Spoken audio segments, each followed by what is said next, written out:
నానండి ఇలేజరైనే. ఈ వీడియో ముఖ్యంగా social media ఎవరైతే వాడుతుండ్రో పిల్లలు, ఆళ్ళ తల్లిదండ్రులు శ్రద్ధగా ఇనాలండి.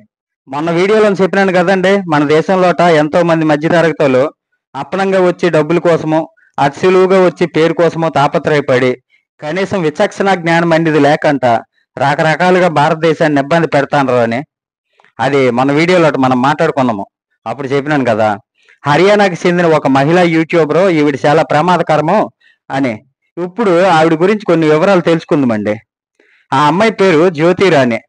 ఆ అమ్మాయి హర్యానాలోనున్న హిస్సార్‌లోన 1991లోన పుట్టింది. ఈ అమ్మాయి వాళ్ళ నాయన పేరు హరీష్ కుమార్ మల్హోత్రా. హర్యానా రాష్ట్ర విద్యుత్ శాఖలోన ఉద్యోగం చేసి రిటైర్మెంట్ తీసుకున్నాడు.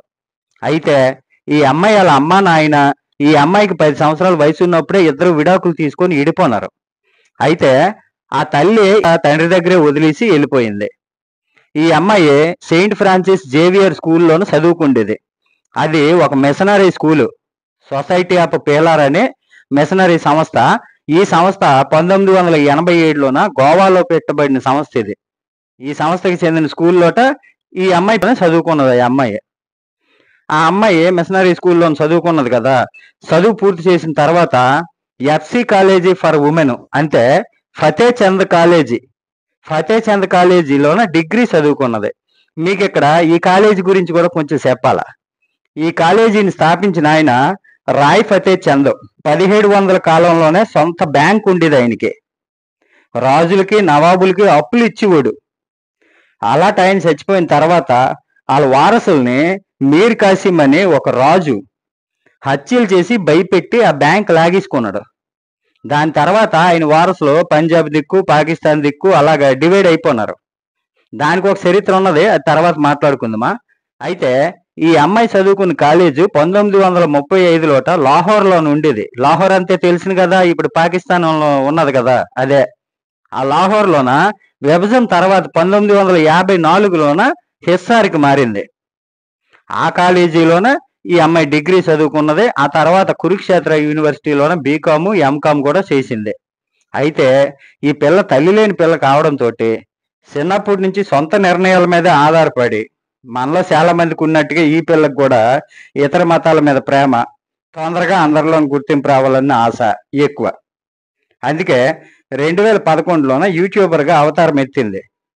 కానీ అనుకున్నంత పేరు రావడం లేదని, డబ్బు ఖర్చు తప్ప ఉపయోగం లేదు అనుకొని కొన్నాళ్ళు ఆపేసింది. అయినా మళ్ళా పట్టు వదలకంట అదే ఛానల్లో ఈసారి 2024లోన ట్రావెలింగ్ వీడియోలు స్టార్ట్ చేసింది.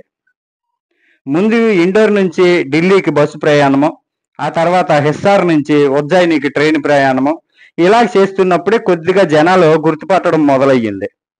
అప్పుడే లోకల్గా కాదు, పాకిస్తాన్ వెళ్ళి వీడియోలు చేద్దామని 2024 మార్చిలోన పాకిస్తాన్ వెళ్ళి అక్కడ కటాస్ రాజ్ ఆలయము, అనార్కలి బజారు ఇలాంటివన్నీ జనాలకు చూపించింది. అదే సమయంలోన ఢిల్లీలో ఉన్న పాకిస్తాన్ రాయబార కార్యాలయం ఉద్యోగి దానిస్ అనే వ్యక్తితోటి ప్రేమలో పడిపోయింది.